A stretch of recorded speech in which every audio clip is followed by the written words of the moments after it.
What is going on, everybody? Today is a big day for Nick Sanders Presents because we are sitting here with one of my favorite comedians in the local area. I wasn't even sure he was going to agree to do this. It's like having Robin Williams on. My friend, Matt Berry. How you doing today, Matt? I'm great. Yeah, it's definitely Robin Williams and me, for sure. I mean, it'd be even more impressive to have Robin Williams on. This could be Robin Williams right here.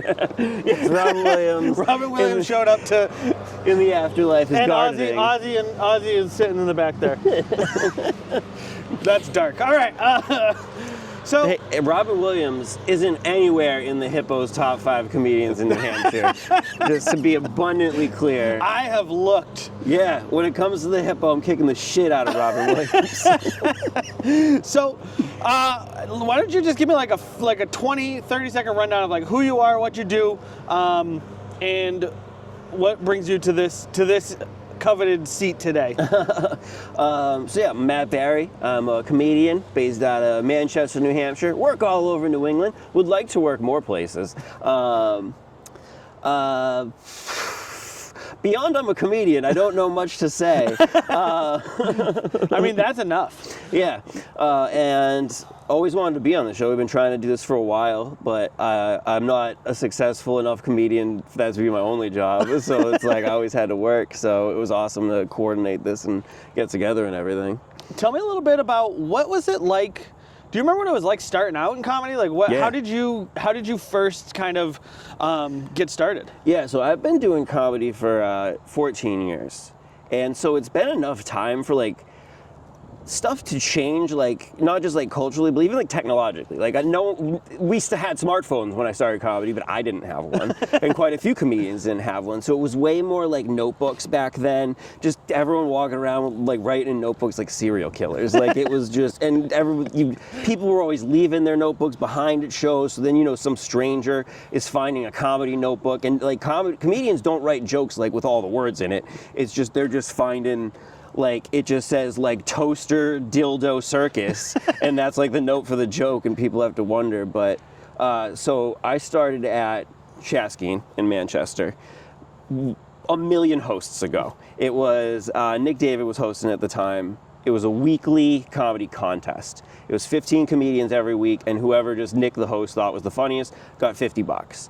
And Hell so yeah. I had started because... That's a great way to start, though, getting paid. Yeah, I mean, it took a little bit to win. It took a couple months to win. But it is nice to be like, oh, okay, random like Wednesday night out, I'm coming back with money. So my friend went to college in Manchester, and he had done the mic when it was the contest still, and he had told us about it. And then I had this other friend, this third friend.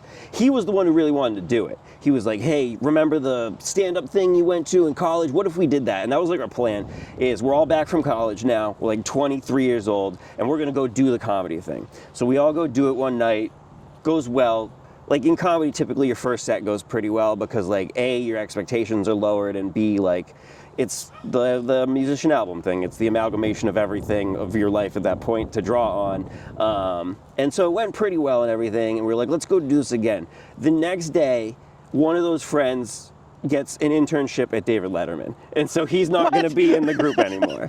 And the other one had to like watch his sister or something, so he wasn't back the next week. And it just became clear, like, oh, comedy's it's like a very solo kind of experience. Like if I'm part of like a group of friends, it's not gonna work as much. It's got to be a very like personal journey. And so I think they came back, once or twice, but I just kept going, like, and it was clear that this is what I'm supposed to do and everything, and just stuck with it from there. Was there a time when, like you said, your friend went and worked for David Letterman, and there are paths in comedy, right, that aren't just like stand-up, right? There's like improv, there's skit stuff, there's like being part of like that kind of scene. Yeah. There's movies, there's TV. Like, was there ever a time when you thought like maybe I'll do something other than just pure stand-up? No. I mean, I went to film school. I went to Full Sail, Represent. Wanted to make movies. That would still be cool. I'm not like, oh, out of that. PA'd for a little bit, couldn't string enough gigs together to pay the bills. But stand-up like very much clicked, but also because it like was never my plan in the first place, I was never like, oh, let's go get into that. And then it's something I did and was like, oh, this is really cool. And when it comes to like other styles of comedy, I'm a little bit of like a stand-up purist. Like I hate the improv people. I don't know if you improv. They're always with their fucking t-shirts with vests over them. Like they're just. So this is how I describe. So I have a theater background, filmmaking background.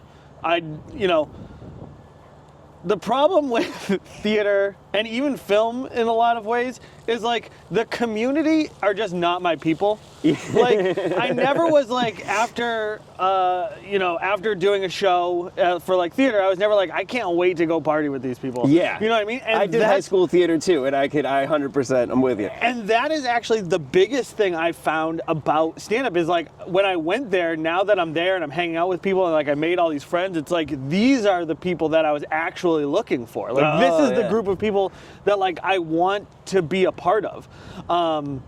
And so I completely understand what you're saying. It's like I did love theater. I do love those things, but at the same time, it's like, I would leave theater and I would go hang out with my hardcore friends. Like it was just a very different group of people, and I think the pure stand-up people are just like better people. I think it's because they're fuck ups, yeah. And it's because like there is when you're in like a creative performance art type thing like that, there's like a little bit of a disillusionment in there where it's like not disillusioned, that's the wrong word, but like a seriousness of just like, well, we're here to like make art and we're taking this very serious, and you're almost making it more than it really is, And in stand-up, it's shit, and everyone exists in the shit, and we know it's shit, and we're like, this is a shit show, and we're gonna make this shit show as good as we can. It's not like when you're in acting and you're operating under this aspiration of like, someday I am going to be a better actor, someday I'm going to be a bigger actor.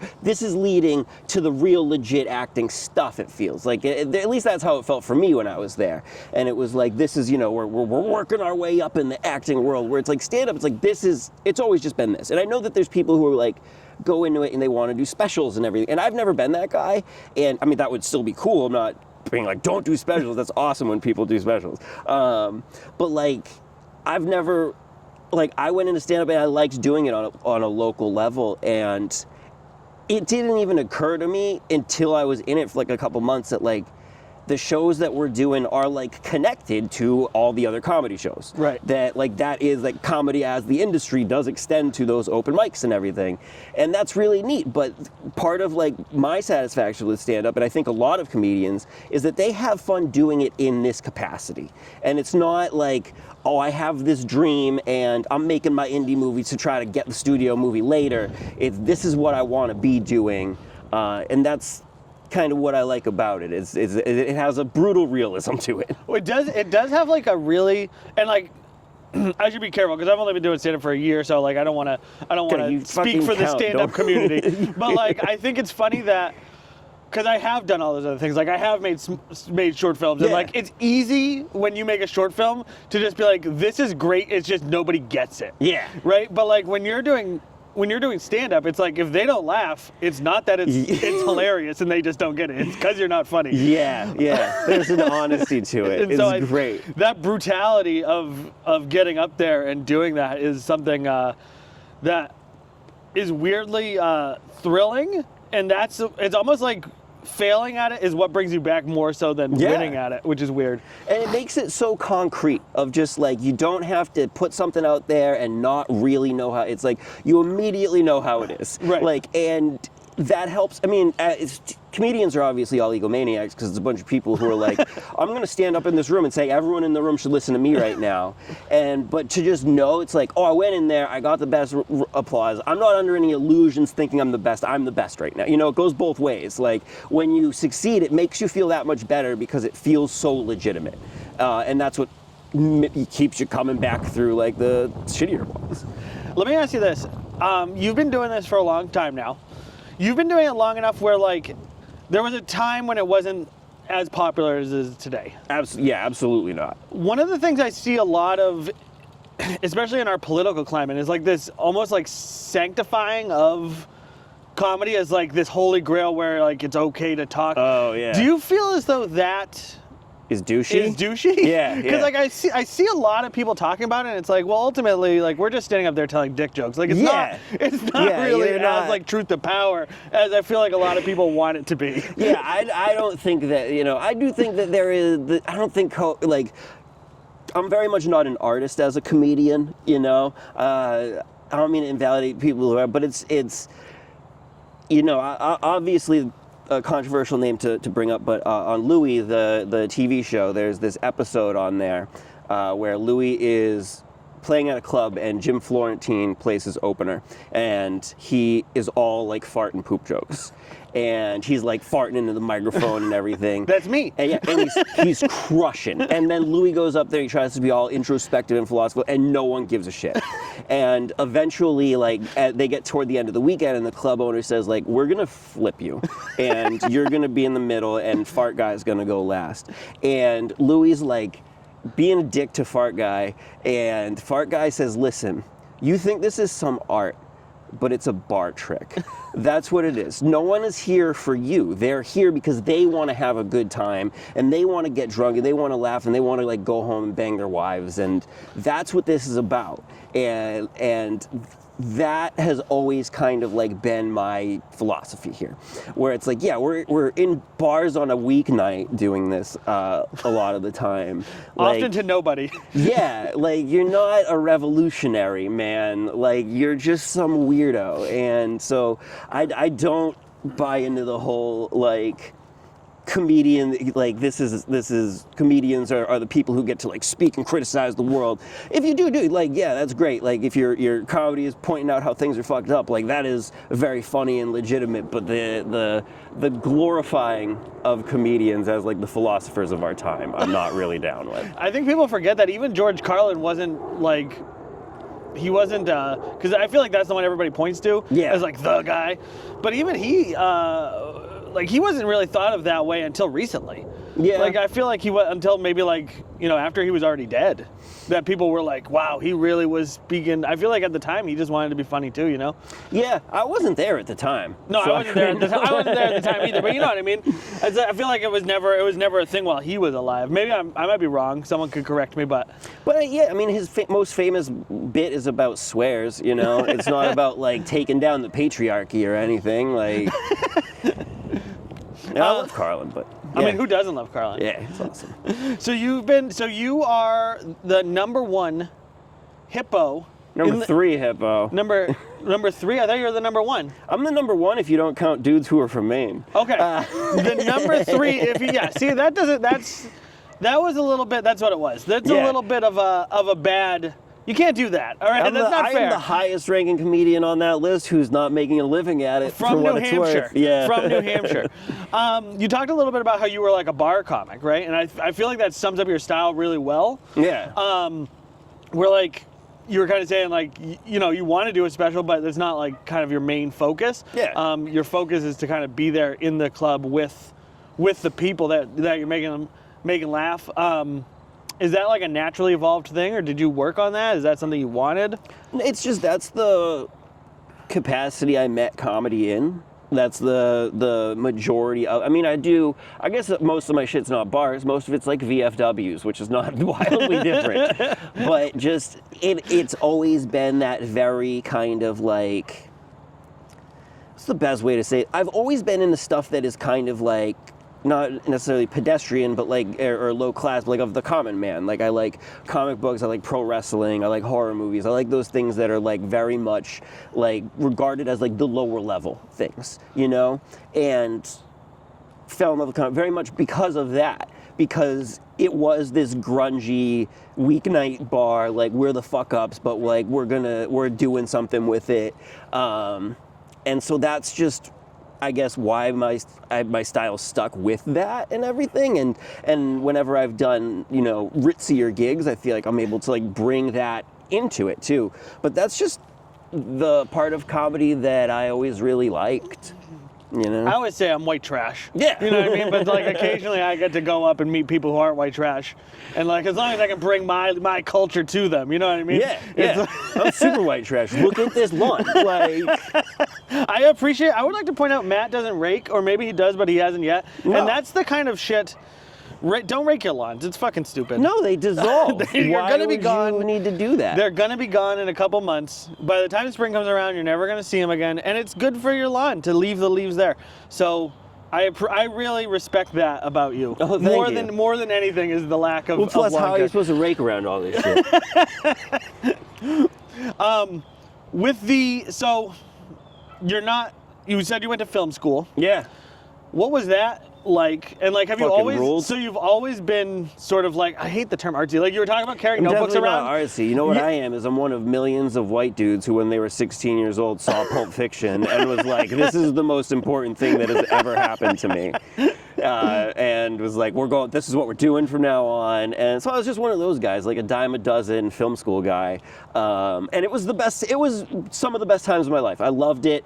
I went to Full Sail, where you get to like shoot on sound stages and you build sets and you shoot on film, which is probably not relevant at all, but like it was so much fun. I got to, I wrote like our 16 millimeter project, and it's not a very good movie, but it looks fucking cool. Like you watch it and it's like, there's like dolly shots, and it is cool to be like, man, I fucking made that.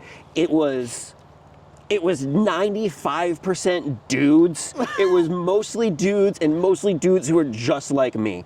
And so it was just, because Full Sail is like you go all at once, you don't go in like years, so it's like 2 years straight, and just constantly being surrounded by like the same kind of people, and having a lot of fun, but working in film was like way hard. Like it was always cool when you had a gig, but then you wouldn't have a gig, and getting the next one, like respect to those people. It is incredibly difficult. Also, film school like just made me appreciate like just all movies for being made. Like, I went into film school very much a douchebag. Like, my taste is better than everyone. I'm not watching this bullshit. Fuck Transformers. I'm not watching any of that. I like the good shit. Give me fucking Korean thrillers. And came out of film school being like, it is amazing that all of the coordination happened to make a movie. The fact that a movie was made is a massive feat of coordination, of people working together, of nobody fucking it up too bad. Like, it is, every single movie is a massive achievement. The fact that multiple people with artistic direction can like come to a compromise on a movie set is crazy. Yeah. Especially when on film where everything is like picked apart and tore apart. That's actually why I went the direction I went instead of attempting to break into working in the film industry. Is like, I just like doing everything myself. You know? I don't really want it. I don't really care about I know I shouldn't say I don't care about other people's opinions, but like it slows the process down so much that like I don't want to work on something for 8 months. I want to work on something for 2 weeks, and then that's enough for me. And then I can move on. Yeah. And that limits me in a lot of ways, but it also gives me the ability to push out a lot of content, and then just try to improve a little bit every time. And get that satisfaction of seeing something come out over and over and over again, because like there's movies that didn't even come out. Right. Like people made whole movies. A whole Batgirl movie got made and it didn't come out. And just the idea of like working on something. So, and that's very much why I like stand up too, because it's like, oh, there's gonna be an audience that like listens to me. It's not like if you write a book and you just gotta fucking hope it gets published and someone reads it someday. Like, but like just working on something for so long and then no one sees it, like, maybe that's my ego speaking, but that sounds brutal. No, that's, my buddy Ted, he's a director, he's like done crazy shit, real deal Hollywood director, and he made a movie 5 years ago that's still stuck in post. Oof. And I'm just like, dude, that would kill me. Yeah. That would kill me. And he's like, it started off as like a much smaller budget. The budget got blown up, and now there's like all this other stuff that needs to happen that like we need money for, we don't have the money for. It's just like brutal. I couldn't do that. 5 years, I was like, he was telling me about it, I was like, dude, why don't you just edit it yourself? He's like, I'm not really allowed to. And I'm like, what do you mean you're not allowed to? Like, that fucking sucks. Yeah. There's no way I could do that. Yeah, like how do you even, by the time it comes out, like, how do you still care? That's the real thing. Yeah. I mean, when you see a movie that you shot 5 years ago, that then comes out, must not even feel like... Yeah, because now you're 5 years deeper in your career, 5 years more experience. And it must always you must feel like it's always bad. Yeah. Like you're 5 years further along, like you're 5 years better, and now you're looking at this hunk of shit that you put out 5 And years he ago. didn't edit it, so he has no idea what's even in it. Like, he's waiting for shit that doesn't show up that he was looking forward to. He like, wrote it and shot it, and someone else is editing it. And that's the kind of shit that there's no way I could do. No the one's only killing thing that my I have baby. no problem letting go of is sound, because I'm not great at sound work. Yeah, the only thing you have no problem letting go of is the job that notoriously no one ever wants to do. Exactly. I'm totally fine with giving up all the credit for sound. Hold on, I'm very worried that I didn't fucking hit play. Okay, I did. Thank God. Do you ever fuck around with that kind of shit now? No, I don't super have the time to do it. It's one of those things that, you know, in the back of my mind, if I ever, and I probably like never will, if I had like a chunk of money to go do that with, to be like, if I had just 20 grand and I was like, you know what, we're gonna go put together the best low budget horror movie we can for this, and I'll take like 2 weeks off of work and shoot it all then, like, I would do that, but I'm not like, it's too much of a grind to be like a content creator for me, you know, like stand-up is very lazy. I just have to go and talk, and the writing process, I don't even have to write all the words if I don't want, like it's very much just, hey, here you go. Like once it becomes like a lot of like responsibility for me, I'm like, this isn't fun, I don't care. Like you were talking about, you've had like 5 podcasts. I've had like 13 that never came out, that never saw the light of day, that recorded 1 or 2 episodes. Some will record like the 5th episode, and it's like, hey, we haven't released any of these. Like, why are we still even recording? I had when my first podcast was a personal training podcast where I was like interviewing personal trainers and like athletes and stuff.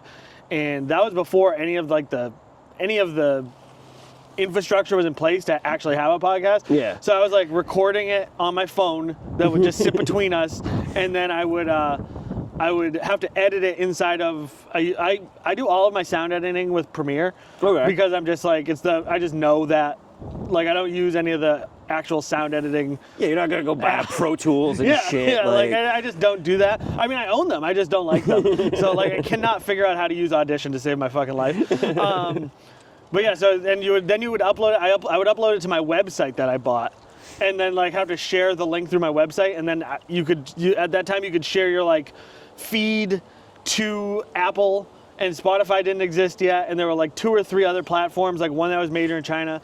I had like this weird Chinese audience, like this major Chinese audience for a little bit. And so like the way the ball has moved down the court here over the last 10 years has just been fucking crazy. Like, yeah, like I was telling you off camera, like this wasn't a job when I was a kid, and now this is what I do for a living. Like, and that's.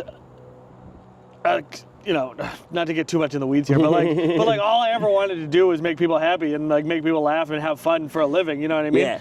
And then like we kind of get tricked into this thing where it's like you have no choice but to fucking be miserable. Like the point of you existing is to generate as much like excess labor so that other people can profit on it for the rest of your life. Like that's your goal.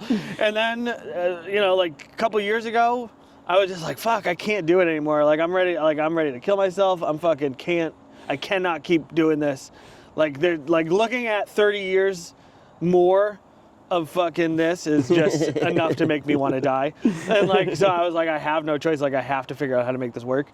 Hell yeah, and then and now I'm doing it. And it's crazy to me that, because I'm stupid. So like if I can do it, dude, there's nobody on this planet that can't do it because I'm fucking dumb. You know what I mean? Like I looked up because my wife is very supportive and also makes a bunch of money, which helps a lot. But she doesn't make enough money, so there's still like pressure. Yeah, you know you still what I mean? do have to fill in here. Like... I need her to make about $50,000 more a year. If she can work on that, I would appreciate it.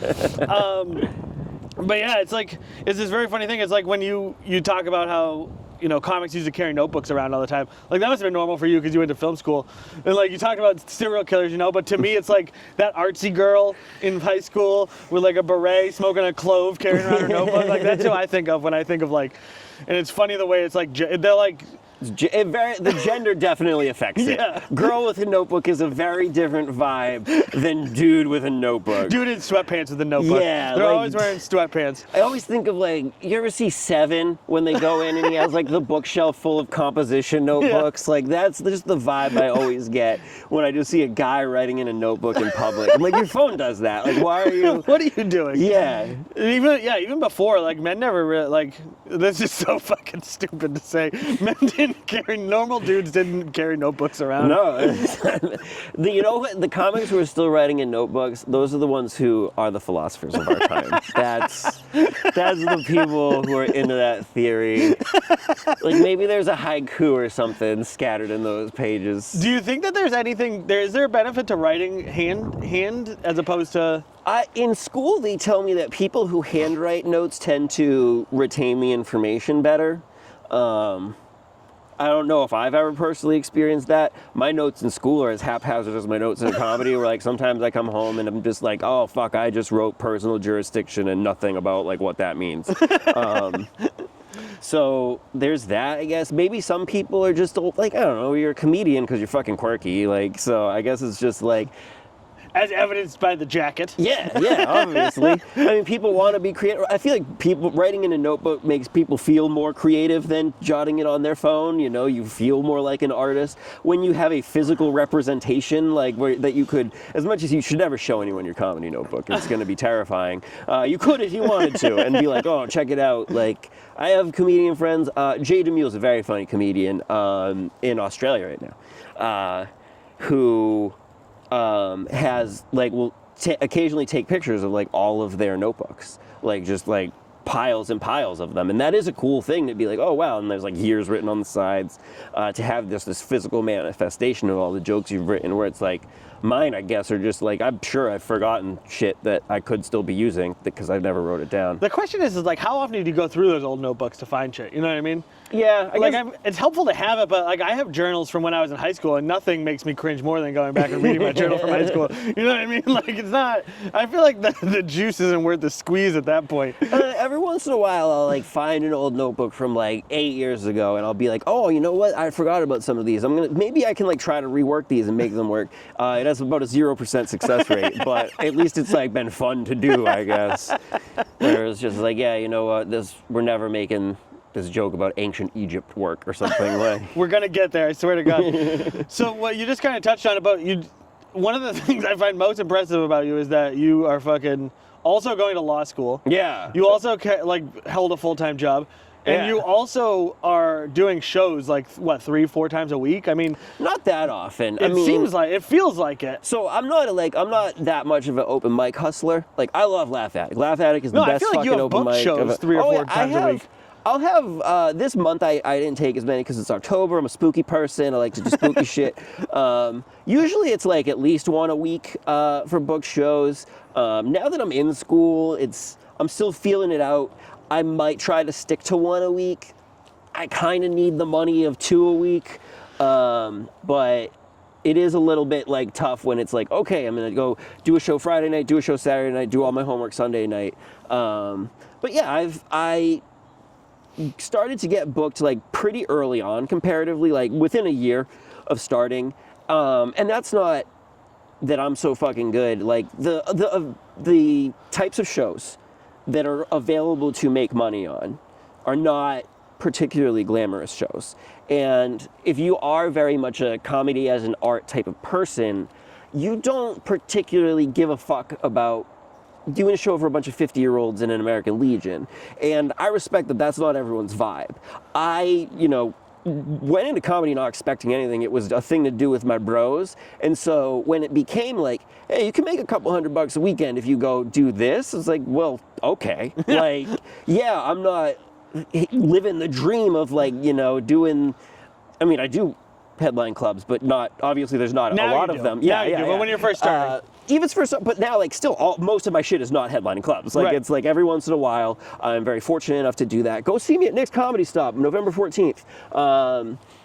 but most of them are still kind of these very like, they feel like a working man's show. It feels like this is comedy as a job. It is a lot of fun, but it is not, this has never been anyone's stand-up comedy dream, you know? But it is, and a lot of people don't want to approach comedy as a job. They do want to approach it as an art where it's like, okay, I'm going to do cafes and bars because that's my style. Because you do have to curtail your style a little bit. For you sure. can't be going in and doing a bunch of dick jokes on At the VFW hall. you can do them. You can work the dick jokes in, but it can't all be that. Like you'll feel it after a while, and people will be like, "This is starting to be gross." Because I do the weed stuff, and it's plenty of fucking 65-year-old people think I'm hilarious with the weed stuff. Plenty of Vietnam vets know about weed. Yeah.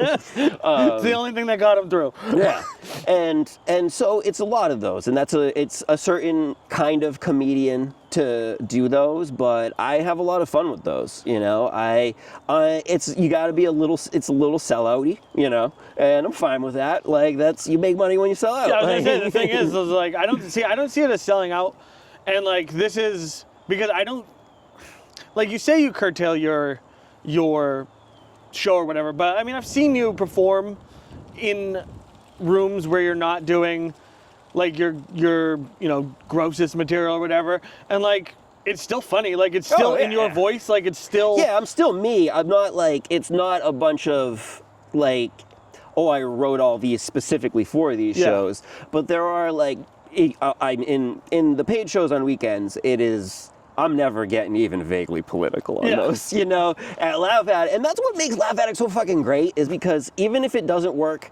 as a place to write new jokes, having an outlet for like, hey, these are jokes that I'd really like to do that I kind of can't. Because either it's something that's leaning a little bit too far in one way about a topic that is definitely going to make a fucking 58-year-old guy mad. Or it's something that is so stupid in the pothead realm, like something like that. too many levels deep. Yeah, like I have a joke that I've been working on recently at Laugh Addict, and I started porting over to the paid gigs, and it's this joke about how I don't think backgammon's real, and I don't believe in backgammon, and I don't think anyone actually knows how to play backgammon. I think that they just they drew triangles on the back of a checkerboard and were like, there's another game on the back, and that's why it's called backgammon.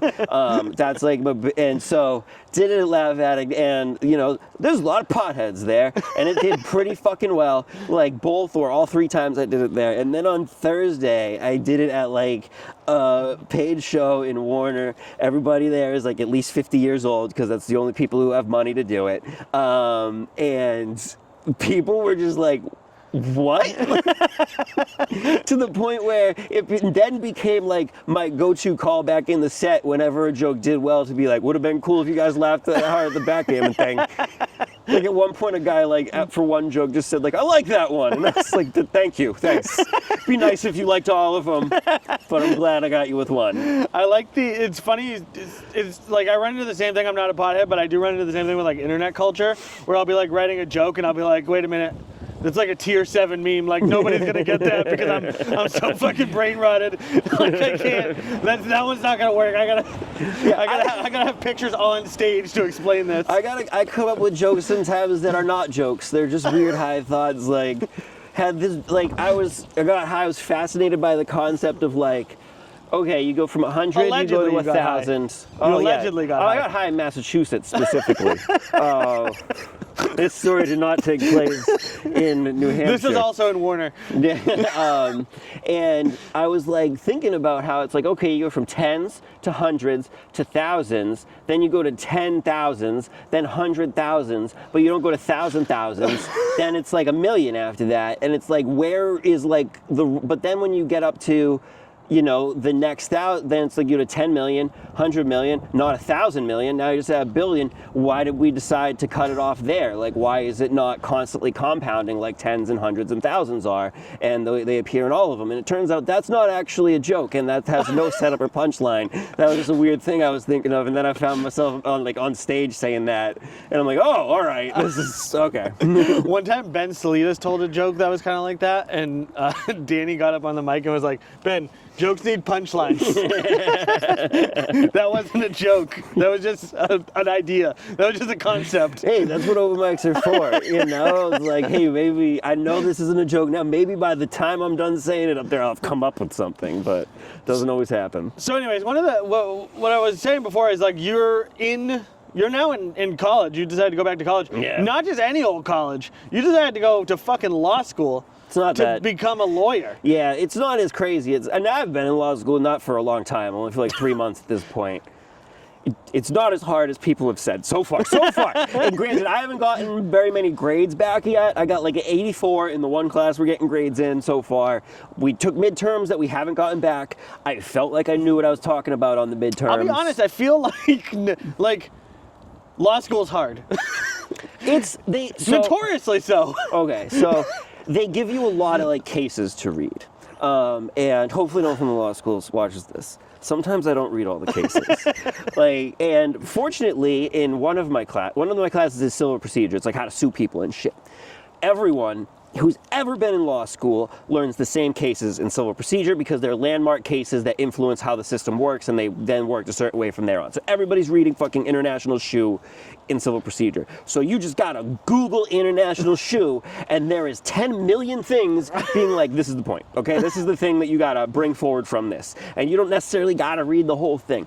I still read them because I like to, because I'm a show off, you know, like, and that's always been that's obviously my vibe. And so like sometimes I do like to read a case and like fucking school people in school about it, but I'm not reading all of there's quite a few where I'm like, okay, so that was the point of that one, I'll have that in the notes. We're going to talk about it in class anyway, so I'll get all the discourse. And the teacher of that class is very good about drilling in the key principles. The other class I'm in, business entities, that guy really wants you to work to ascertain the points. But I've been doing fine in that one. I feel like most people in school, like they will ask me questions and like, hey, what does this mean? And I'm able to be like, that's what that means and everything. But yeah, it's not. And the reason I decided to go to law school is because I know a bunch of lawyers who are dumb, who are just really dumb lawyers. And I was like, can you name them here? No. And I was just like, I can do this. Like if this guy could do it, I can do it. How old are you? 36. 36. So you decided, yeah, see, I'm 37, so there's no way I'm going back to law school. Like, just 1 year. Like, if you went full time, we would graduate at the same time. I didn't go to regular college, so you'd have to do that. So so you have a film degree and then you jumped into law school? It was weird going for the interview. They were like, you went to like a full set, that's like a entertainment skin. And I was like, yeah, like I went to college because Pulp Fiction's a good movie. Like that's, but now I'm here in law school and I'd like to be a lawyer. That actually could be a movie. That's like almost Legally Blonde. Well, here's the thing about Legally Blonde. Everyone in Legally Blonde is infinitely more beautiful than everyone who's really in law school. Yeah. It is an ugly group of people at the law school. That makes sense. That's too bad. That really puts a damper on my love of. So you're telling me that Legally Blonde was lying to me this whole time? But there's some things that are very accurate. I feel like though, as a lawyer, you make enough money where you can make yourself beautiful. Maybe. I mean, there's certain lawyers that don't seem like they make very much money at all. Like, I don't see how like the criminal people. That seems very hard to make money in. Like, because a lot of like criminals don't have that much money, and it's like, or alleged criminals, you know, and it's like, hey, go fight the good fight. There are a lot of people who go to law school because they want to be heroes. People who are like, I want to help immigrants, I want to help families. I'm just there to be like, I just want to make more money. I'm fine being whatever shithead I need to be here. Like, I'm gonna win. Like, that's what I want to do. Money sucks, right? Doesn't it suck that you need so much money all the time? I'm always so like, much. How is it not enough yet? Dude, and it's just like, we lived in the golden era of like dollar menus and everything. Like at one point, you were like, hey, if I really, really have to, I can have 3 square meals a day for $15 a week if I, hit these fast food places. And that's how I got through college. Now there's not like a junior bacon cheeseburger is almost $4 now. Like, all right, so this is, I mean, you can tell by looking at me, but I stopped at McDonald's on the way here. That one over there? Yeah. That's a good one. It is a good one, dude. The McGriddle was weirdly, like, not weirdly, like deliciously crispy, and normally they're not like that. Yeah, normally they're very little, sad. like, Yes. But little yeah, so shell I on like it. pulled up and I was like, all right, what can I get for as cheap as possible? And it was like $3.95 for one breakfast sandwich. Yeah. And I'm like, come on, guys. Like I used to get two. I remember the time when you could get two, what are those things called? McMuffins for $1.50. Yeah. Like that's fucking crazy. Well, do you remember? I think it's is it This Is the End, the Seth Rogen movie where they say like, hey, how much food can you get at a Taco Bell for $20? Turns out an infinite amount. Like that's what it could be. Like if you broke out 20 at Taco Bell, you were in fact eating until the next day. That's actually 100% true. That's why I went to Taco Bell after every show that I ever went to was for that reason. And that's like that. It's interesting that we keep going back to them though. Because like we talked a little bit about the thrill of bombing earlier, but like there's like a real weird happiness that comes from eating McDonald's. There is, even though it's not good. And if you do a show before it, it feels like you earned it a little bit. You know, you're like, I was out there, I was contributing to society. I wasn't just being some piece of shit. Like I earned this cheeseburger at the literally most unhealthy time to be eating a cheeseburger right before I go to sleep. Yeah, no, I think I do think about that. Is it's like McDonald's isn't good, but it's like it's mixed up with so many emotions from being a kid, and like it's such a nostalgic feeling that it literally just makes you happy to eat it. Yeah, it's fucking Americana, man. like an old 50s jukebox and McDonald's. And those motherfuckers know it too. Yeah. Those motherfuckers know it, and they're sucking us dry in the worst way possible. Yeah, dude, the Did you see the Toys R Us is back? They brought Toys R Us back? I did see that, yeah. I might go to one. I brought my kid to it, and let me tell you. Where is it? Is it in the mall? It's right in the mall, yeah. Okay. It's right next to, right where the Gap used to be. Okay. And here's the thing that I don't like about it, is like, I get what Toys R Us is doing, but Toys R Us failed because they were greedy and they refused to, like, adapt with the times that they were living in. Yeah. Toys R Us could have taken their store, and rather than be like just a purely toy store, what they could have done and made like a play area where they let kids play with toys, and then you bring the kids there, you can work, like have like a little cafe or something. Like that could have saved them at the time. There was like business plans in place, but they were like, it's gonna be tough. You as the CEO is gonna have to take a cut and pay. And he was like, whoa, I'd rather take a golden parachute. Let's take a golden parachute and we'll take 15 years and then we'll come back and reevaluate. Enjoy some time off. And so now it feels like they're selling our childhood back to us because a lot of us have kids and we want our kids to experience like the same joy we had of going to a Toys R Us. But the Toys R Us over there was not nice. No, it was like dump. Grungy, yeah. It was like a piece of shit. And like I think kids deserve to have their own memories, not just to have me thrust my memories. Yeah, just be like, listen, you need to understand the 90s were cool. Like, we're gonna go deep into the Jeffrey lore here to make you appreciate how awesome this Toys R Us. We're not gonna buy anything because it's very expensive, and all of this stuff is from Temu.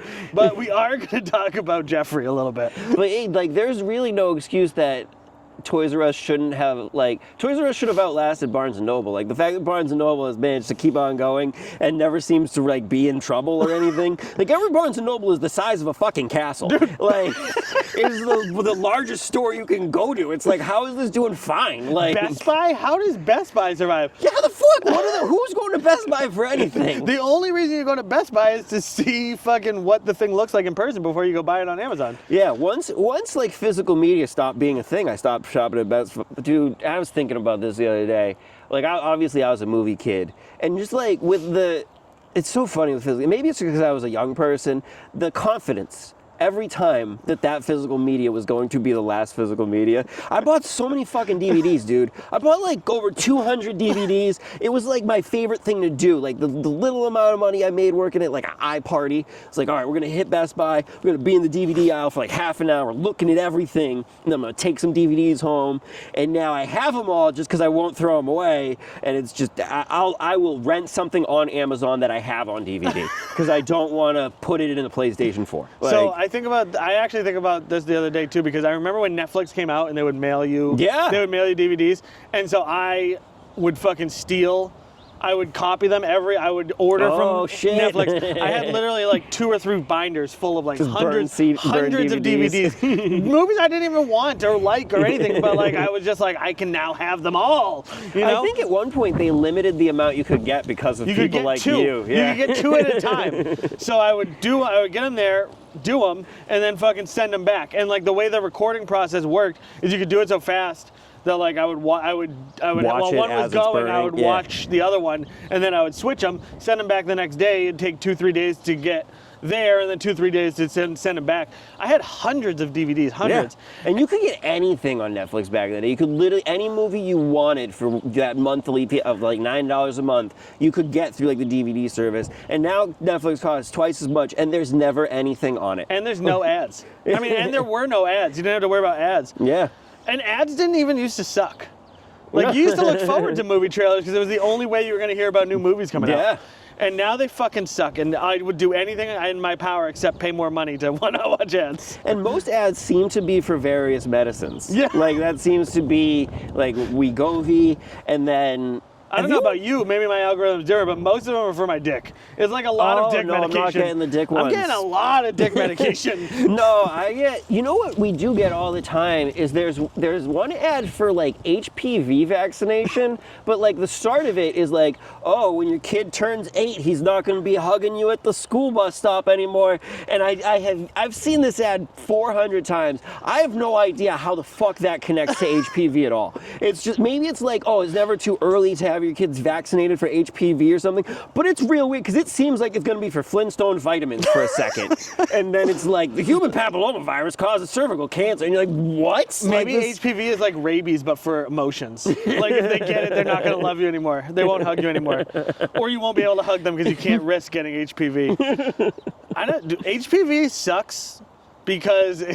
I'm pretty sure it doesn't have any effect on men. It only kills women, dude. Yeah. That's the worst. What the fuck? What the fuck? It's not even the only one that's like that. Like, oh, really? Like I feel like chlamydia is like that. Like I feel like if you're a guy with chlamydia, it's fine. I don't think so. Nothing happens. I think it hurts your dick and you shoot pus and shit out of it. Really? That's what happens? I think so. Oh. I don't really know. Maybe you're right. I feel like that's what happens. I feel like when you get the clap, it like because it burns when you pee and stuff.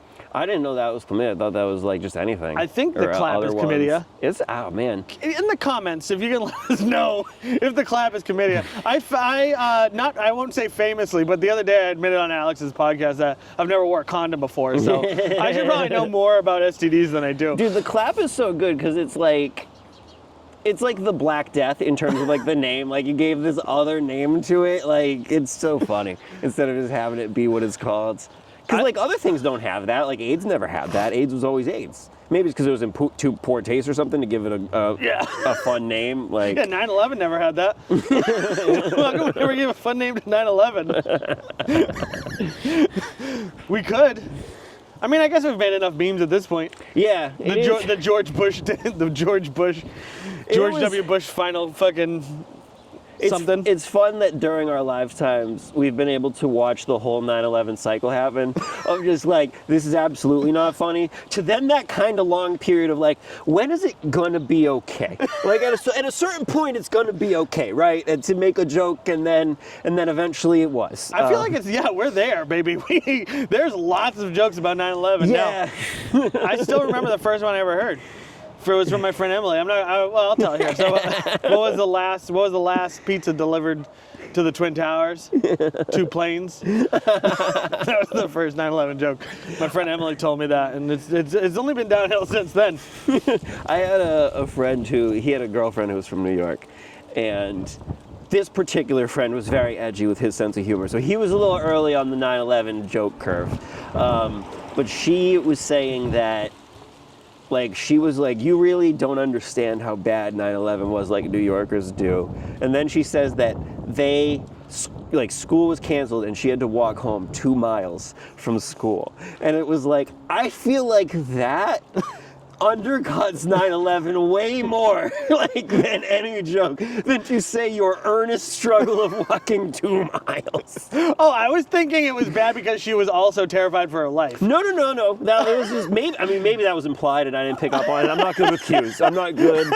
I don't really know when people intend a certain thing. Sometimes I make people angry when I don't mean to. Because as a father, that just scared the shit out of me. If like there were bombs dropping and now my child has to walk home alone. I feel like listen, this was, I don't think, a particularly poor school system We really she was turned this in. around where we were just like, it's fine to make 9/11 jokes, and then as soon as you did, I jumped on you.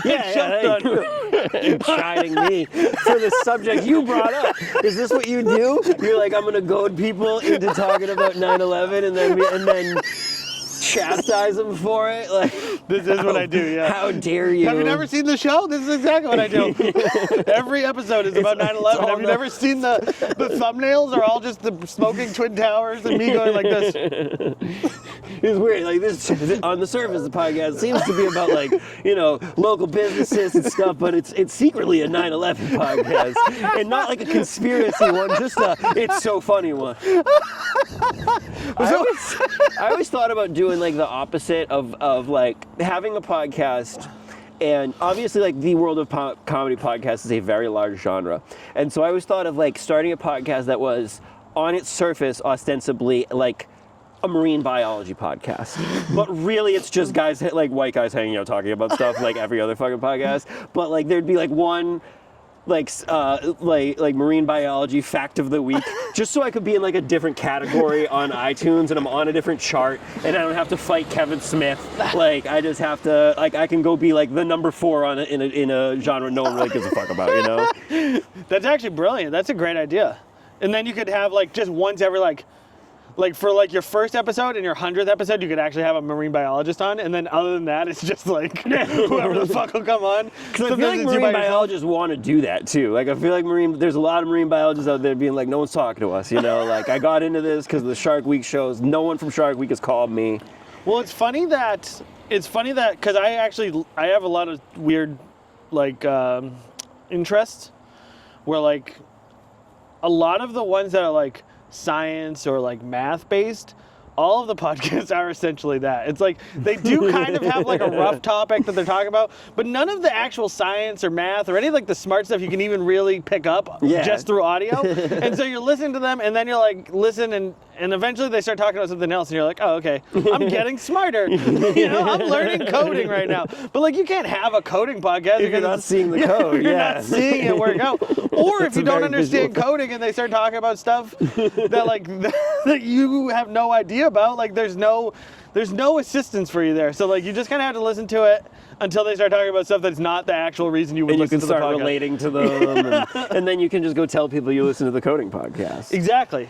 So I feel like your plan could actually work really well, is what I'm trying to say. Well, see, here's the problem, is that the roadblock that has prevented me from podcasting has never been what genre I'm going to put it in. I still have to like make and release the podcast, and that's the hard part. That's the part I don't want to do, and so it's still the same obstacle, but I will keep that in mind. That is actually a perfect segue to the next question I wanted to ask you, which was, the landscape of comedy is obviously much different now with the fucking podcasting, the never-ending podcasting, all the fucking clips and shorts and all the fucking bullshit you have to do online. I'm not saying this is an insult to you, but like, it feels like you have not given into that. Like, no, I don't you care. are very much like, I would say, a successful comedian by like. Compared to most comedians, I guess. I feel like you're living the dream of many of the people we know. True, I guess, in all seriousness. I do. I mean, I'm not making full-time money, but I'm making significantly more money than a lot of local comedians Like, you're making side hustle money. Yeah, 100%. You're making, like...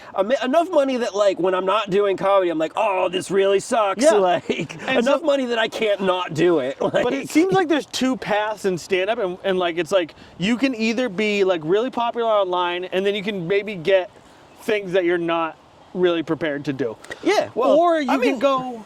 Oh no, I know what you're talking about. Yeah. Or you can go. Or you can. There seems like there's another path in comedy where you can be like, I hate the word underground comic, but you can be like a club comic who's but you're not going to have that widespread notoriety, I guess. I like the term journeyman. Yeah. Where it's like, I know how to do this job. I know how to, hey, if there's a crowd there, I'm gonna do fine. No matter who that crowd is, I have a product that works for pretty much everyone. And if you need a comedy show done, I am going to go and objectively execute a proficiently good comedy show. Like, but I'm not gonna be some sensation. And because that was like never my goal, it was more like I started to do comedy and then realized I could make money, and I was more interested than that. Like, I don't like looking at myself in videos and stuff. Like, I don't like that. Like, I don't necessarily want to be that guy. I don't want to be like a viral thing. I don't love like I guess I would do it. Like, if some, like, you know, if Helix Mattresses called me right now and was like, just record this video for us of 30 seconds being like, oh, the best sleep I ever had is on Helix Mattress, I absolutely would do that. But I don't want to go like try to do that, you know? And the type of comedian I've become, which is very much the journeyman comedian, wasn't one that I ever, this obviously sounds, it's a very douchey statement, ever had to try that hard to do. You know, I had to try to make the comedy good, and that was what I enjoyed doing. I'm not good at the doing the job part of comedy. I'm not even good at emailing people my dates and asking for shows. Like, and I'm notorious for that in like the comedy community. Like, bookers I've worked for a fucking decade, constantly like, can you send me your avails? Yeah, sure, whatever, and it never comes, and then they know, like, later on they'll text me and be like, so can you do this date? And it's like, yeah, absolutely, and I love, and it's just, I'm bad at that. I would just like to say that spoiler alert, I recently booked you for a show that we're not talking about yet. Yeah. And it was very easy. Yeah, if you just message me, I'll go do the show usually, like, it's just, but, like, my website has, my shows on the website are probably from 4 years ago. Like the dates that are like listed on there, like I don't log in and update it. I don't make a lot of like social media. Like, I use Facebook like the least public fucking social media, and mostly I just like write whatever I think on there. It's not even like, and whenever I am like, oh hey, go see this show, it feels so fake, you know, but so yeah, that's I am the less glamorous. I'm like a line cook of comedy. I will fucking cook up some comedy in between cigarettes, and it's gonna be great for everyone. But no one is gonna know or care who I am. Do you think that second path there, like the one where you can get big online and then like it just kind of transfers into you getting comedy gigs, do you think that that's a problem for like comedy as a whole? Because like I feel like we're in this, like I feel like comedy's actually at a bubble right now.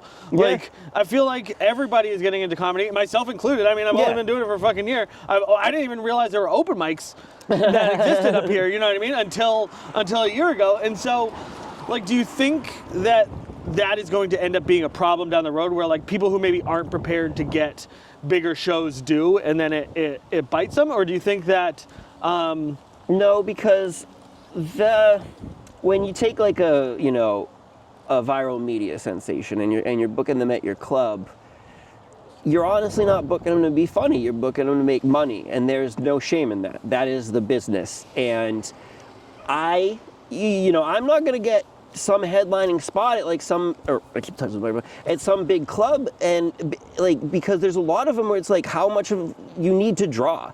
And that's the thing, is like I do a great job when the crowd is there, when it's like, oh hey, we're doing a benefit for this football team and people are coming for that, and now here's a comedian. But when it becomes the comedian's job to bring the people in and put the asses in the seats, I feel that it is almost unfair to criticize how they do it. That being said, if there is a situation where it's like, hey, we got like hot TikTok lady who's not actually funny, she's doing 4 shows this weekend, do you want to open for her? I'm going in every single one of those shows, and I'm going to burn her as hard as I can. I'm going into everyone and being like, oh yeah, you're going to fucking earn following from me. Like, that's, so at the end of the day, like, I don't disrespect that. Like, those shows make more money than a Matt Berry show does, and there's a reason for that. And if you want to go do that, you can go do that. You know, everyone has the access to social media to do it. So I don't necessarily think it's like a problem. I don't think it's unfair. Like, I wish we lived in a 1980s-ish society where it was more just, we're gonna go see comedy tonight, and who gives a fuck who it is? And people just want to do it so much, and there's a comedy club on every corner, you can just go down and do it. There's too much access to watch literally whatever you want. I can watch any movie that's ever been made on a moment's notice. Like, you know, like, if it is hard to have comedy compete with that. It would be great to have that world, but that's not the world, and I'm not gonna, come down too hard on comedy clubs for booking the people who are gonna sell the most tickets. I do think, we talked a little bit about like movies earlier and how you used to be a movie snob and you're not anymore. I still am. And I will say that I wish that we had an 80s style, and like a lot of this could be, I think they're gonna start mowing the lawn. All right, we're gonna put these mics to the test here. Okay. I mean, every movie guy loves the 80s. Yeah, but it's just, at that time there was still like the middle of the road. Yeah. Like there was still the middle there was movies. there was like the shit that I love. Yeah, like now it's every movie is either $300 million or it's $10 million. There's nothing in the middle. There's no action movie that's not a fucking superhero one. And if it is, it's an ultra generic, like, paramilitary type Gerard Butler, whatever those Olympus movies are. Like, and it's like forgettable. There's not a market for Face Off. You know, there's not a 2025 version of Face Off of fucking. I would say there's not even a market for Pulp Fiction. No, I mean, I guess you have, because the Pulp Fiction-y movies now, like Caught Stealing just came out, or is coming out, or came out recently, and it's fucking Darren Aronofsky. Like, so, yeah, the indie crime comedy is around, and it's directed by, like, one of the most high-profile indie directors ever. Like, so, and I guess that now there is independent, I mean, obviously there's always going to be independent film and everything, but it's not, and I guess you got A24 doing the A24 thing, which is kind of fun and everything, but there's not, I think as much of the Miramax, I guess, of the 90s, I mean, the good parts of Miramax. Obviously, there's no more of the bad parts of Miramax for great reason. Well, I think it made sense back then you could risk it, whereas now you can't. Because, like you said, like, Netflix is really the only people who can be like, here's fucking $100,000, go make a movie, fuck it. Let's see what happens, That's if you're making an independent movie, like, it used to be a point that lawnmower is so quiet. Yeah. If you're making an independent movie, like, now the goal is not to have that movie really in theaters. Like, that was the point before. It's like, we're going to make this independent movie, and then someone richer than me is going to buy it and put it in a real movie theater. And now it's not that. It's just like, we're going to, this is going to be bought for streaming or whatever. Right. We've just got to the point where YouTube is now, I want to say it's number 2. It's the number 1 platform watched across all phone, all screens. Oh, geez. Phone all the way up to TV. And so now YouTube is actually entering the space that Netflix is kind of dominant, and like the streaming services are kind of dominated. But it's such a different product. I'm curious to see how well it does, because we're seeing a lot of growth in that area with longer form that you didn't see before. Yeah, true. Yeah, like I was literally just watching like an hour-long movie podcast before this on YouTube. It had like sets and shit. Oh, that's cool. What was it? I don't know what it was called. Mark Gallagher sent it to me. Okay. Shout out to Mark Gallagher. He's a very funny man. But yeah, he sent it to me because we were talking about The Howling 2 the last time I saw him, which is not a very good movie. I watched all The Howlings this October. Okay. It's a terrible franchise. Okay. It's fucking terrible. Good to know. The first one's great. The rest of them real bad. Get way worse as they go. So you're a spooky man, like you were saying. What is it that brings you to the horror sort of thing? Like, what brings you to that? It's the same as, there's a true, first of all, horror is like the best fandom in the world, because no one like likes horror but also hates it. Like, I'm a huge pro wrestling fan, and there's tons of pro wrestling people who just fucking hate certain kinds of pro wrestling, and it's like, what are you doing? Like, this is like a thing you like. And other movies, non-horror movies, like, and I was that guy of like, that movie's bullshit, that one sucks. In horror, there's not, like, the fact that something sucks in horror does not prevent anyone from enjoying it. And that's what I've always liked about it. And it's the combination of that and the same origin story of every horror movie person ever, where it's like, I was 10 years old and I watched some shit that I shouldn't have watched. Like, I had a friend who lived down the street. He had a creepy uncle in the basement who was like, yeah, you want to watch Friday the 13th? Like, it's going to be great. And just stuck with it from there. Hold on one second. My wife just texted me. I apologize. This no, it's all good. Do this. You got to do the family stuff. Sorry, she's sick right now, so she just texted me something real You quick. got a whole bunch of stuff going on. Dude, my family's been, and I have this weird thing where I never get sick. Like ever. I have like this freaky immune system where like I never get sick. So I'm like Jesus among the lepers. I was like, all three of my other family members are throwing up all weekend. And I'm just like, all right, well, and my wife is like, you're not gonna, because I have IBS. So she's like, the worst that's gonna happen to you is you're gonna throw up once, and we're not gonna know if it's because you refuse to eat like you should, or if it's because you're sick. Yeah. So like you have no idea. So yeah, I have like this weird thing that I never get sick. My immune system is fucking crazy. I never wore a mask. I never got COVID. I never got like any of the issues. I don't know why. I think it has to do with the fact that like I did auto body for so long on big trucks, and all those things are so fucking gross. Yeah. Like, but nothing is grosser than a dude who spends all of his time, like a truck where a dude spends all of his time just like driving crisscross across the country it all the time, yeah. Nothing is grosser, and I've like poked myself on shit in there, and fucking, nothing's ever gotten me. So I don't know. That's kind of what I attribute it to. But yeah, it's been a very gnarly week. It's been a lot of throw up and a lot of diarrhea in my house. Do you ever kind of wish you could get sick? Be like, I'd like the day off of being sick, you know, like just I get to be the one. No, I can't. Like, no, because so like we kind of talked about it a little bit earlier, but like I love my job. Yeah. Like I have like my free time I spend editing videos that I do for work because I love them. Like I love this so much. Like you and me sitting down right now, like this is my job for today. Yeah, you know what I mean? Like this rad. is my job for the next 2 days. I'm gonna go home, fucking check this out, make sure everything's good. Do any light editing. I don't usually do any editing, but I might do some a little bit. Like I might cut out that thing with my wife going on. Yeah, and so like I'll just try to fix the sound a little bit, and like, but I love it. I mean, yeah. I stayed up until 3 a.m. the other day editing that Laugh Addict video. Not because I had to. I mean, I had a deadline that I ended up missing anyways. But like, I just wanted to do it because it was so fun. Yeah, that was a good video too. I just, yeah, no, I don't. I hope I mean, worst case scenario, I get sick. I can stick myself in my bed, prop myself up with my computer, and I'll just keep working. It doesn't matter to me.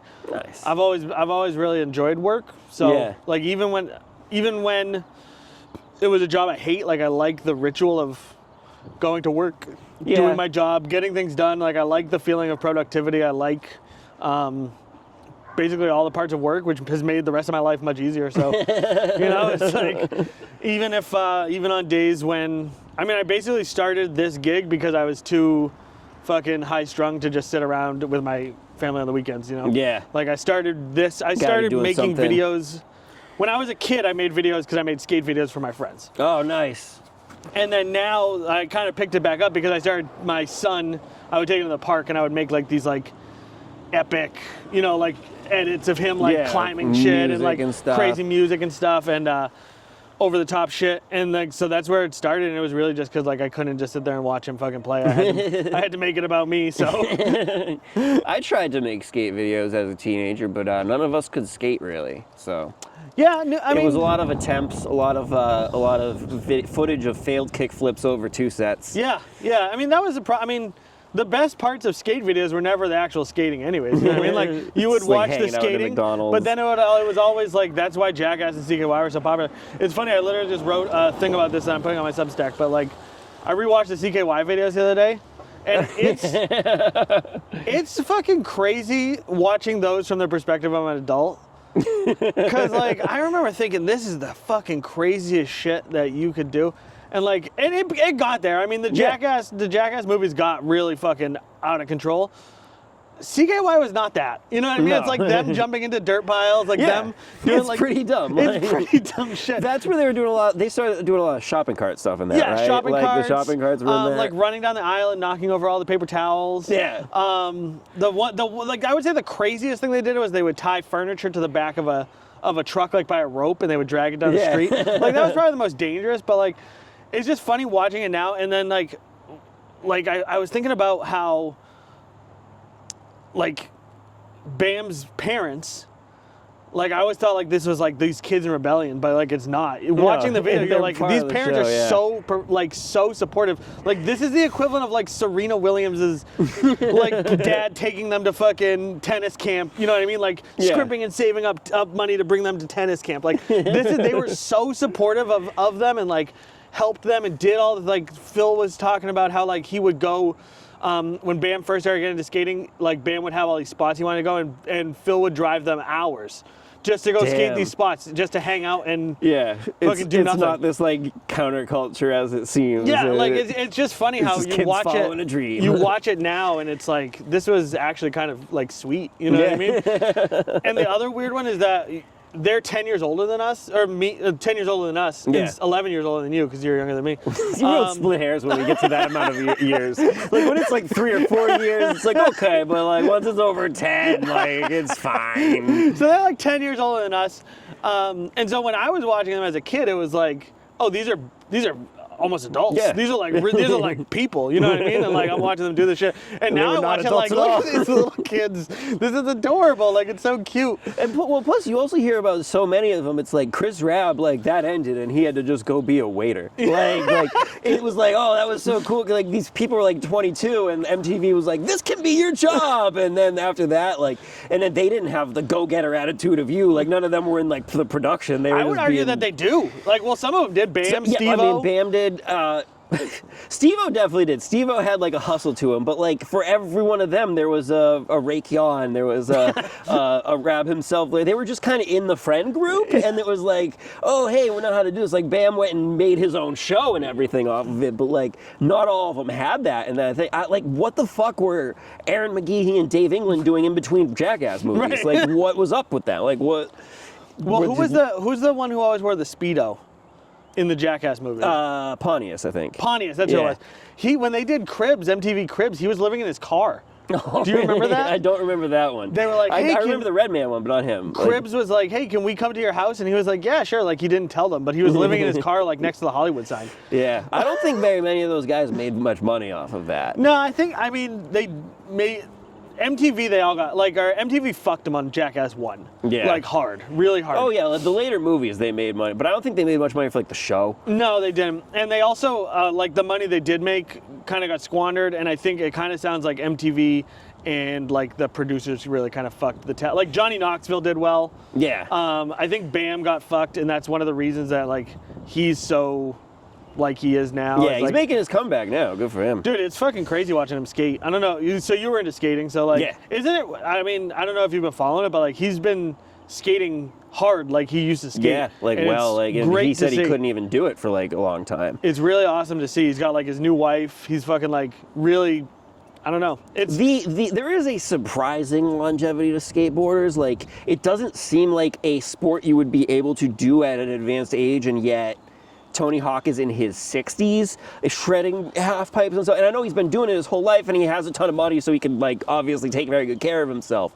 But like the fact that, you know, skateboarding, you can do it that age, but like if you're like 33 playing soccer, like it's you gotta be fucking good like at soccer, like playing with like 16-year-olds. There is I mean, I still skate, and I use that term very loosely. I roll around on a skateboard, but like I can still balance, you know, like that's pretty good. I have not tried it in a very long time. I'm so upright. Like I look at, I watch videos of myself, and I look like Frankenstein on a skateboard. What is the most advanced skateboarding trick you could ever do? I could do a kickflip? I could ollie really high. Okay. Like I was good at jumping off of stuff. Like that was my thing. Is like I just liked going fast downhill and jumping off of stuff. Okay. But I boxed, so like I couldn't. I boxed. That was like my main sport.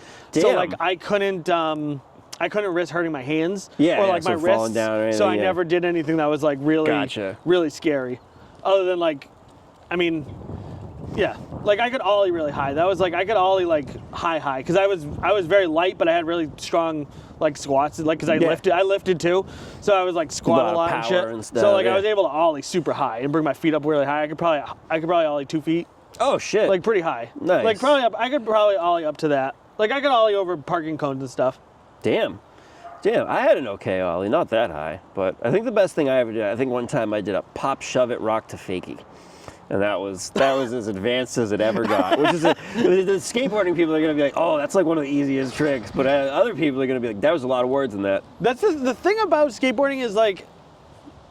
I mean, like, even though you could only do that, you never felt like, or like the fact that I only ever rolled around, or ollie. Like I never felt like I wasn't part of the group though. Yeah, true. There was plenty of fucking kids who skateboarded who couldn't ollie, and it was like, are you skateboarders at that point? Like, not to be like, oh, I did 3 tricks, like, but like I feel like at that point, aren't you kind of like the bass player of skateboarding? Like, and I don't mean like you're not like the funk bass player. You're like, yeah, because it wasn't cool back then. Andy Anderson made not ollieing cool. Now, not ollieing and doing like no complies and stuff is cool. Back then, you got beat up. Yeah, it was like that doesn't count. Yeah, like you just take your foot off. Anytime you took your foot off the board did not count in skateboarding back then. So like the culture has definitely changed. But like there were people.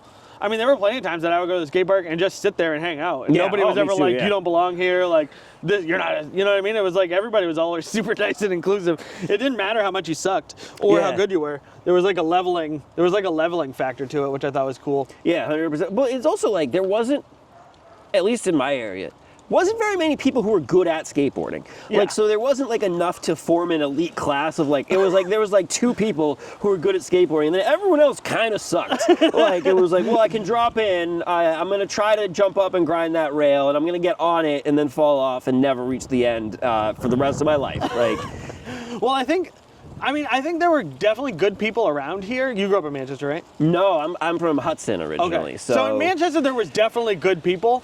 But skateboarding as like a pursuit, you have to suck so much to do anything even remotely cool. Yeah. That like, it's like you watch a video part and you're like, oh man, that's so cool. And then you find out like, oh, it took them 2 years to shoot that. Yeah. Like, yeah, because they had to, it took 800 attempts to fucking nail that, that kickflip or like, so I think that there is like, cause I remember when I was like, when Tony Hawk's Pro Skater came out, I gave up skating a little bit because I didn't realize that like I was young and naive enough to not realize that wasn't real. Like that wasn't like what they were doing wasn't possible. See, so you were skateboarding before Tony Hawk's Pro Skater came out? Barely. Like I rolled around on it. Like that was right around when like it kind of got Because I would say cool. most people are the opposite of that. Yeah, so Tony like, Hawk's Pro Skater and then we got into skateboarding. I had a skateboard and like I would roll around on it, but like I wasn't. You didn't even think you could do tricks. There was no like understanding of. It was like a fish-shaped board, so it wasn't even useful for anything.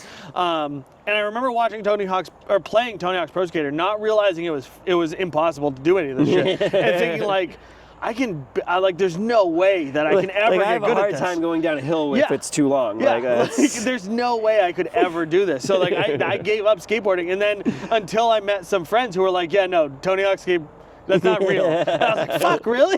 So like, that was around like 10, yeah. So I was like, I started skateboarding when I was like 6 and then gave it up for a couple of years and then picked it back up when I was like 10. Yeah. And then I found boxing and fell in love with that and then I pretty much gave up skateboarding. That's really cool. Yeah, I got into skateboarding because of Tony Hawk and it was a lot more like even just the culture of it. It was just like, oh, these fucking shoes are cool. Like I gotta this is what I wanna be in and well, skate culture really took over at that time. Yeah, and very much because of the CKY the primary sort of fashion for 12-year-olds at the time was fashion skateboarding, and music t-shirts. and everything. Yeah. Do you have a favorite skate video? I still am a big fan of Shackle Me Not, which is a very old skateboarding. I don't know what that one is. Is it a certain company that did it, or is it just like its own thing? No, it was a company. It was okay. I'm dropping the ball. My brother had the tape when we were young. It came out before I was born. I think it came out in '82, but my brother had a copy of it. School, because I was going to say the DC video, which is from like the 2000s. H Street. That was the company. Damn. But it had like Danny Way and those guys in it, and it was. It came out in '88, which is the year after I was born, and my brother had a copy of it that he just held on to, and then when I was like 6 or so. I found it, and then I just started watching it, and I ran that thing out. Like, I fucking watched that thing. I'm going to look it up after a million times. It's a great, like, still a great, it's mostly vert, but there's, like, some street elements to it. Really? Like, early street elements to it. I guess at the time, vert skating was way more the thing. Well, nothing was the thing at that time. True. 88, there was skateboarding, nobody skateboarded. Nobody thought skateboarding was cool. It was literally Jackass and CKY that brought skate culture back to society. That's the only reason that Tony Hawk's Pro Skater was made, because of the popularity of Which is funny because I don't think most people who didn't skate even associated Bam Margera, those guys, with skaters. No, So, yeah, like, it was more just like they were like goons. Yeah. Like, So I don't know. because CKY was a band. They weren't the skateboards. Like, So I don't know. The whole thing is, yeah. I mean, Tony Hawk's Pro Skater. First time I ever listened to anything that wasn't like the radio for music. oh shit, really? Yeah. So like that was sort of what, and then eventually hardcore. I got super into hardcore, super into punk, and so like that was kind of like the weirdly enough like that shitty ska music was the segue to me getting into like Madball. You know what I mean? Oh, man, that's interesting. I was talking about this the other day. My first CD was Coolio, Gangsta's Paradise, and it was the only song I liked at the time. It was just like, that was the first song I ever liked, and so for Christmas I was like, I would like a CD player, and I would like the Gangsta's Paradise CD, because I just want to listen to Gangsta's Paradise. And then my parents were like, well, we can't just get them one CD, so they just like grabbed a bunch of shit that came out at that time, and so the lineup was, it was Coolio, Gangsta's Paradise, it was LL Cool J's All World, which is like a compilation, it was the Jamiroquai album that had Virtual Insanity on it. I was at a Halloween party last night. I was dressed as Jamiroquai.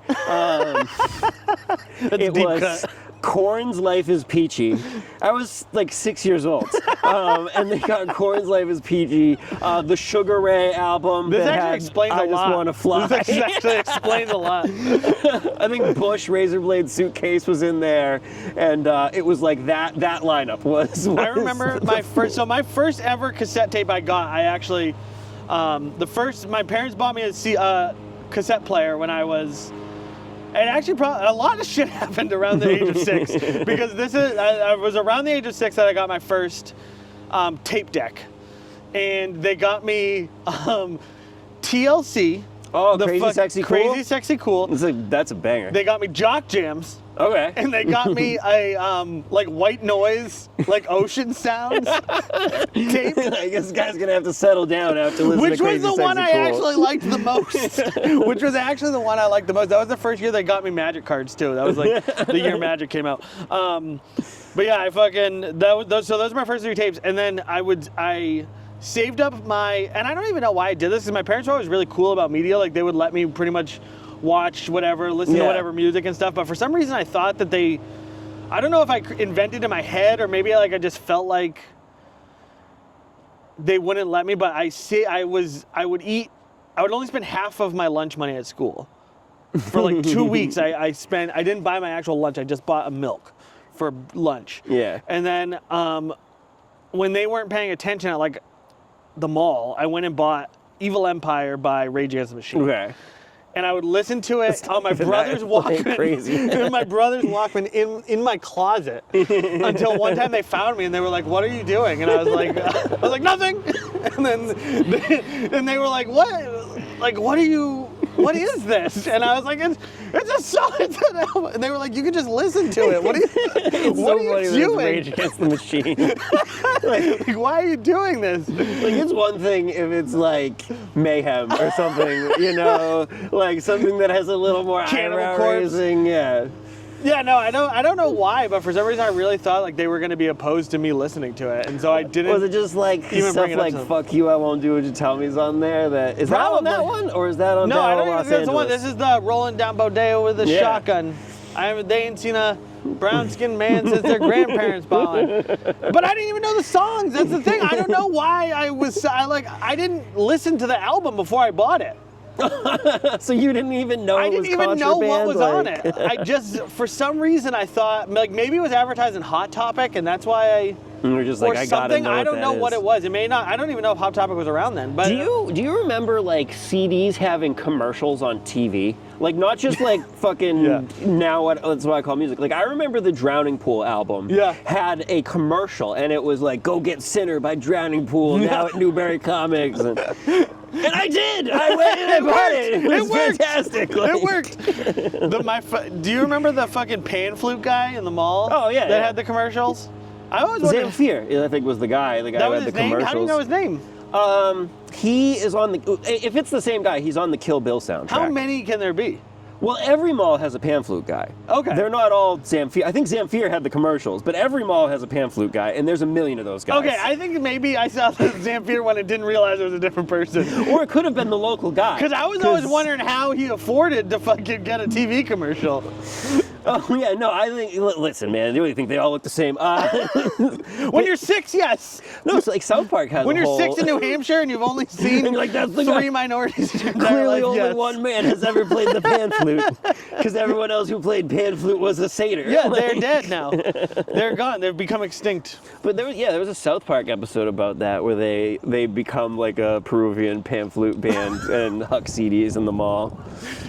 Around Simpler like Christmas time. Simpler times. All right. Well, Matt, I think that is it. That has been a good It's been chunk. a good. I think we're going for an hour and a half. So, where can people find you? My website that hasn't been updated in 4 years is mattbarrysucks.com. It's also mattbarrycomedy.com. I also own quite a few domains that may or may not still go there. So I think hotmenshowering.com still goes there. I think hotwomenshowering.com still goes there. But yeah, I got business cards made for those that say like, hot men showering, hot women showering. Sometimes I leave them places, and they look like they're for websites that would be that, but they're just me. That's so funny. But on most social media, on Instagram, I'm Matt Barry Sucks. Go look at my posts from several years ago. I keep my stories fairly active. Yeah. And it's just, you're not super bad at social media. It's just like what I meant was like you don't have a huge following on social media. That makes it sound worse. You don't. But yeah, I don't care. I don't. But if you guys want to see how little I care on social media, I literally went to get your numbers because I mean you fucking headline at Nick's Comedy Stop. That's a pretty big deal. You only have 1,000 Facebook followers and you have like 200. Yeah. 200 fucking. Don't tell Nick's Comedy's not that. They'll take that gig right away. That's. Well, Nick's Comedy Stop, I promote him every time that he goes there. So I have a much bigger following and a lot of people see it and probably buy a lot of tickets from me. So you should maybe send me a royalty check. All right, dude. Thank you so much for doing this. I really appreciate it. Yeah, absolutely. Pleasure to be here. Thanks for watching, guys. Mwah.